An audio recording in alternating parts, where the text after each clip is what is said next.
En pantalla, la lectura de hoy, Éxodo, la primera lectura, capítulo 16, versículo 1 al 5 y 9 al 14. El salmo de hoy es el Salmo 77 y el evangelio está tomado de San Mateo, capítulo 13, versículo 1 al 9. Mira qué profundo. Dice el evangelio: salió Jesús de casa.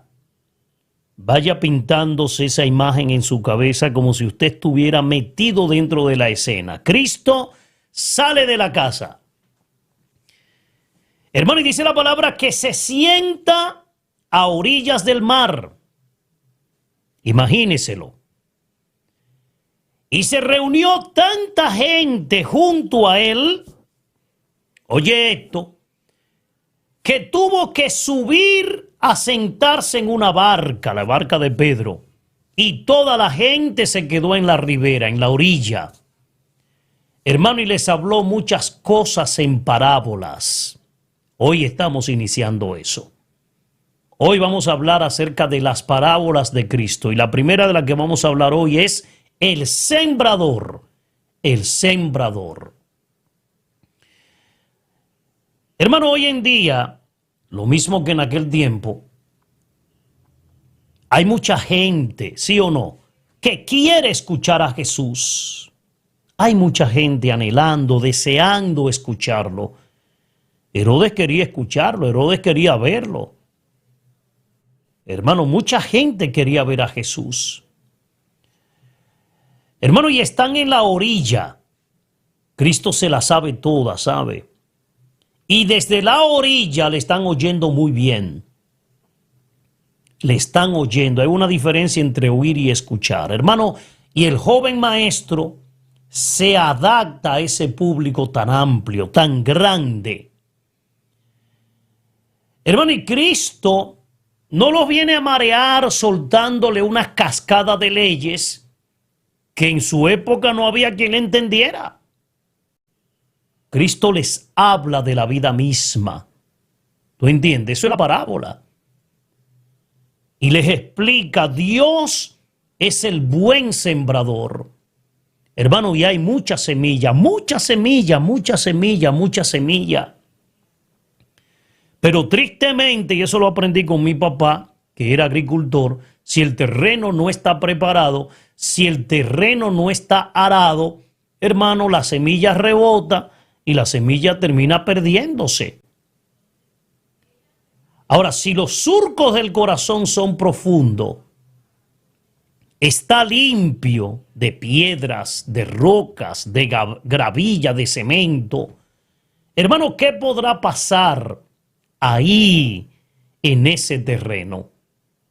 Me hace recordar precisamente un discurso de San Agustín de Hipona, San Agustín 354-430, allí en África del Norte. San Agustín, doctor de la iglesia. Él hacía un discurso acerca del Salmo 118, que precisamente me invita a darme cuenta, hermano, de lo privilegiado y lo dichoso que tengo que ser yo. Muchos profetas, dice el salmista, y hace referencia de eso precisamente San Agustín, muchos profetas y justos desearon ver lo que ustedes ven. Hermano, claro, dice el profeta en un salmo: me consumo ansiando tu salvación y espero en tu palabra. Hermano, el que está expresando ese deseo ardiente, ¿quién es? ¿Quién es, hermano? Es la raza escogida. Es el sacerdocio real, es la nación santa, el pueblo escogido por Dios, como dice Primera de Pedro capítulo 2, versículo 9. O sea que cada uno en su época, en todos los que vivieron, que viven y que vivirán, hermano, desde el origen, dice San Agustín, del género humano hasta el fin de este mundo. Y por eso el Señor mismo les ha dicho a sus discípulos, repitiendo la palabra que te dije: muchos profetas y justos desearon ver lo que ustedes ven.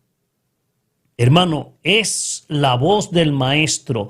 Es la voz que hay que reconocer precisamente en ese salmo que habla San Agustín. Ese deseo jamás, hermano, ha cesado en los santos y continúa ahora. Ahí en el cuerpo de Cristo que es la iglesia, Colosenses capítulo 1, versículo 18, hasta que venga, hasta que llegue el deseado de las naciones. Hermano, yo espero ese momento. Es que fíjate, ya en los primeros tiempos de la iglesia, incluso antes de la encarnación de la Virgen María, hermano, existían santos que deseaban la llegada de Cristo en la carne.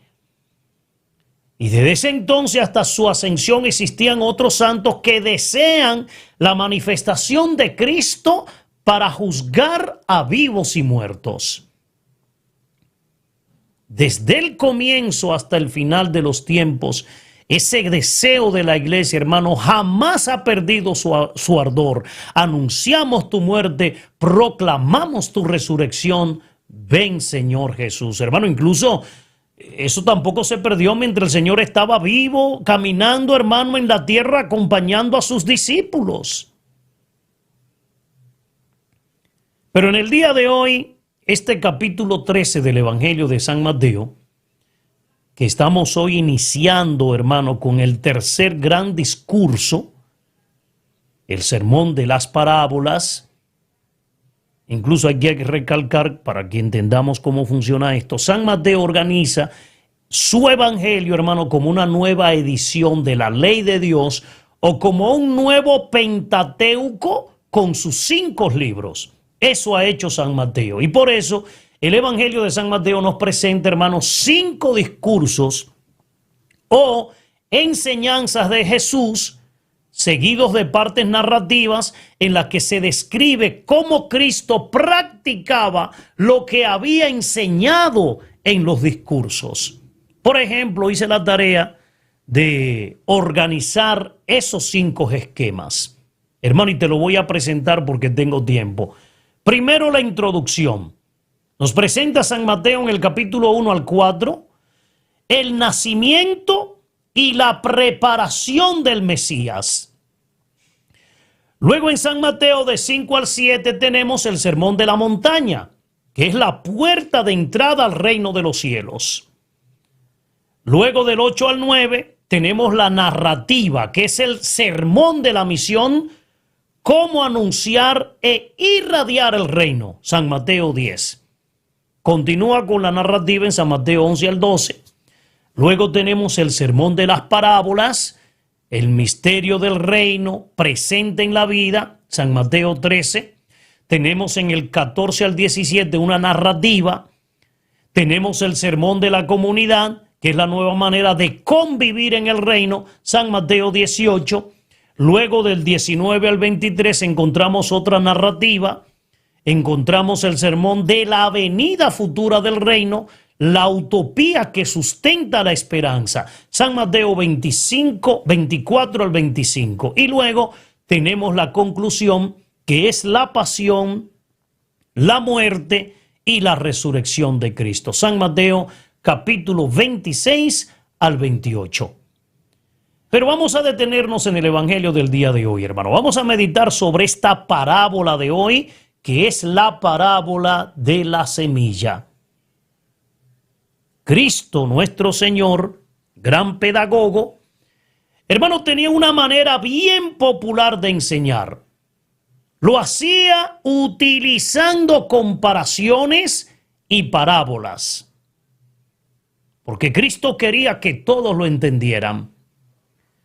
Y él generalmente, cuando terminaba de contar una parábola, hermano, no explicaba, sino que él acostumbraba a decir: quien tenga oídos para oír, que oiga. San Mateo capítulo 11, versículo 15, San Mateo 13, 9, 43. Y de vez en cuando a sus discípulos, como es el caso de San Mateo 13, 36, les explicaba la parábola. Hermano, las parábolas hablan de las cosas de la vida. la semilla, la lámpara, el grano de mostaza, la sal, etcétera. Hermanos, son cosas que existen en la vida de todos. ¿Quién no sabe lo que es una semilla? ¿Quién no sabe lo que es una lámpara? ¿Quién no sabe lo que es un grano de mostaza? ¿Quién no sabe lo que es la sal? Hermanos, son cosas que existen en la vida de todos nosotros, que existían en la gente del tiempo de Jesús, como existen en este tiempo de hoy.